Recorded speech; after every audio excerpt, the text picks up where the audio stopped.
দিলীপ ঘোষকে অবহেলা, জেলা বিজেপি কার্যালয়কেই মেদিনীপুর থেকে নিয়ে গেলেন খড়গপুরে। বড় পরিবর্তন পশ্চিম মেদিনীপুর জেলা বিজেপিতে। বিজেপির দিলীপ ঘোষকে অবহেলার বিষয়টি জেলা নেতাদের ক্রমশই সামনে আসছিল, তাই বড় পরিবর্তন দলে। বিজেপির জেলা কার্যালয়ই উঠে যাচ্ছে মেদিনীপুর শহর থেকে খড়গপুর শহরে নেতৃত্বে বিজেপি নেতা দিলীপ ঘোষ। মেদিনীপুরে যে জেলা বিজেপি কার্যালয়ে দিলীপ ঘোষের ছবিতে জুতোর মালা পরিয়েছিলেন বিজেপি নেতারা, এবার সেই কার্যালয়েই ত্যাগ করলেন দিলীপ ঘোষ। বিজেপির পুরনো জেলা কার্যালয়, যা মেদিনীপুর শহরে সিপাহীবাজার এলাকায় ছিল, তা সরে চলে যাচ্ছে খড়গপুর শহরে। তৈরির শেষ পর্যায়ে উদ্বোধনের আগে সেই কার্যালয় ঘুরে দেখলেন বিজেপি নেতা দিলীপ ঘোষ। দিলীপ ঘোষ নিজেই জানালেন, জেলা কার্যালয় তৈরি হচ্ছে খড়গপুর শহরে। বিধানসভা নির্বাচনের সমস্ত কাজ পরিচালনা হবে খড়গপুর থেকে, তবে নতুন কার্যালয় ভাড়া বাড়িতেই তৈরি হচ্ছে। শীঘ্রই আনুষ্ঠানিক উদ্বোধনে থাকতে পারেন বড় আরও কোনো নেতৃত্বও।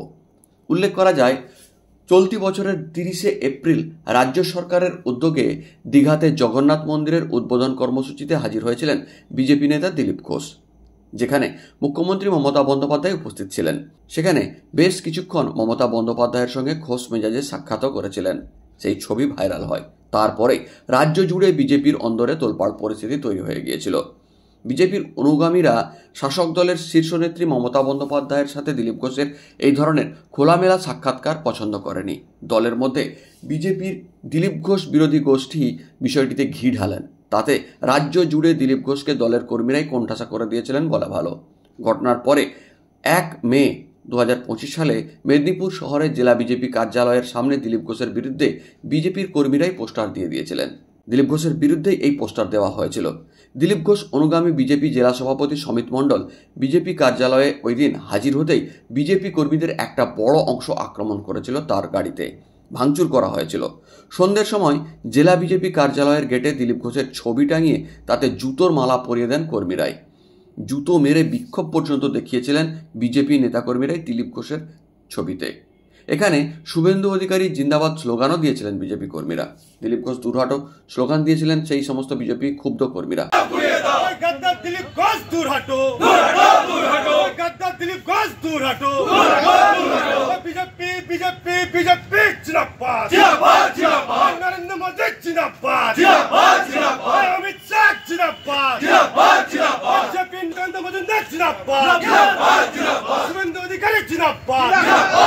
তারপর থেকে জেলা বিজেপির মেদিনীপুরে থাকা নেতারা দিলীপ ঘোষ মুখ হননি খুব একটা। শুভেন্দু অধিকারীর কর্মসূচিতে থাকলেও দিলীপ ঘোষের কোনো কর্মসূচিতে তাদের সেভাবে আর দেখা যায়নি।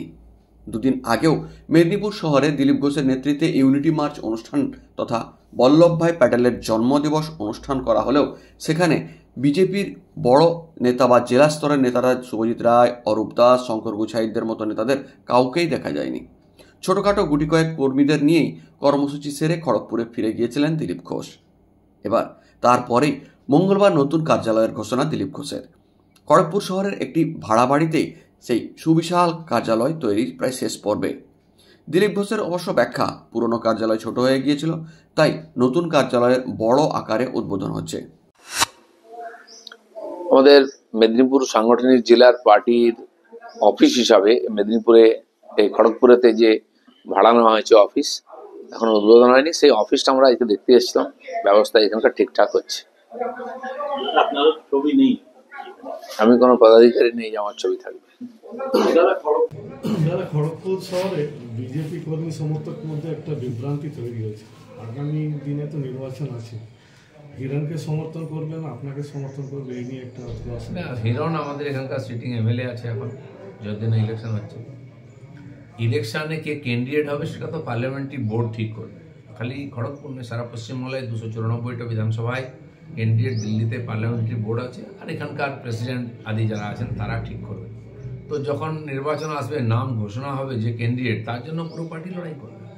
আপনি কি আশাবাদী টিকিট পাবেন বলে? আমি কোনোদিন টিকিট পাওয়ার জন্য কাউকে বলিনি, টিকিট চাইনি।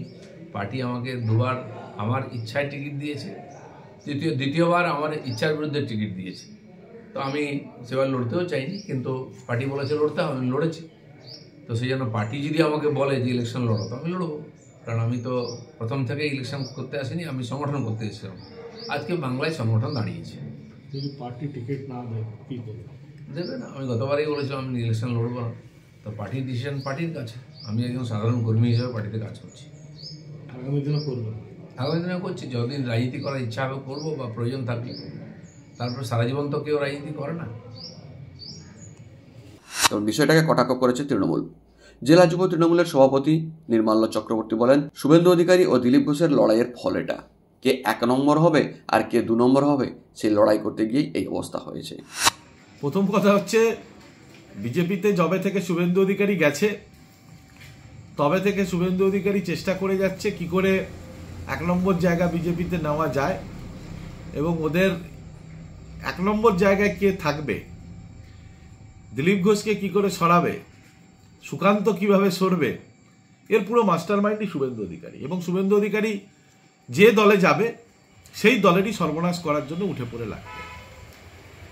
আর দিলীপ ঘোষ কি করে ঘোষণা করতে পারে যে মেদিনীপুর সাংগঠনিক জেলা থেকে বিজেপি কার্যালয় উঠে খড়গপুরে যাবে, কারণ উনি তো বিজেপির কোনো পোস্টেই নেই বর্তমানে। এবং দিলীপ ঘোষ মেদিনীপুর জেলাতে যেখানেই প্রোগ্রাম করতে যাচ্ছে সেখানে জেলার কোনো বিজেপি নেতৃত্বকে দেখতে পাওয়া যাচ্ছেন না। এক প্রকার একা একা হেঁটে হেঁটেই প্রোগ্রাম করার চেষ্টা করছেন। এদেরা নিজেদের মধ্যে গোষ্ঠীদ্বন্দ্বে এতটাই জর্জরিত, এরা এগুলো থেকে মানুষকে, যাতে মানুষের কাছে খবর না যায়, মানুষকে এরা বিভিন্ন সময় বিভিন্নভাবে, কেন্দ্রীয় সরকারের কাজ হয়ে দাঁড়িয়েছে সাধারণ মানুষকে ব্যস্ত রাখো। নোটবন্দির জন্য ব্যাংকে লাইনে ব্যস্ত থাকুন, আধার কার্ড তৈরি করতে লাইনে ব্যস্ত হন, আধার কার্ডের সাথে ভোটার কার্ড লিঙ্ক করতে লাইনে ব্যস্ত থাকুন, আধার কার্ডের সাথে নিজের মোবাইল নাম্বার লিঙ্ক করতে লাইনে ব্যস্ত থাকুন। নতুন লাইন তৈরি করেছে এসআইআর, যেখানে অলরেডি পশ্চিমবাংলার বহু মানুষের প্রাণ গেছে এই আতঙ্কে। বিজেপি দলটা শুধুমাত্র আতঙ্ক সৃষ্টি করার একটা দল, সাম্প্রদায়িক দল। এরা সাধারণ মানুষের জন্য ভাবে না।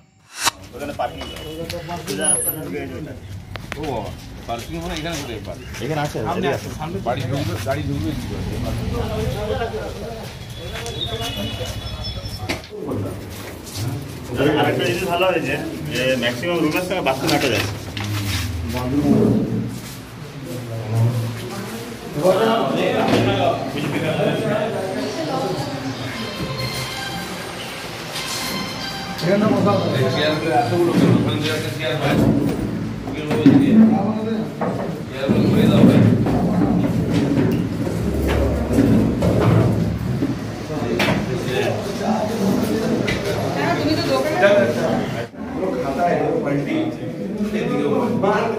খাতায় জিরো, ওকে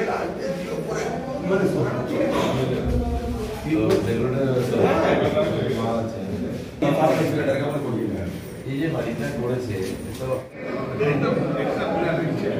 বিধানসভা ভোট আসছে,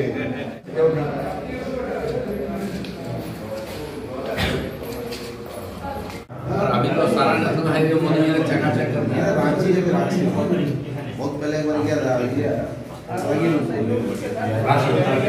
মানে দিল্লি वाला लोग मैंने पहनावा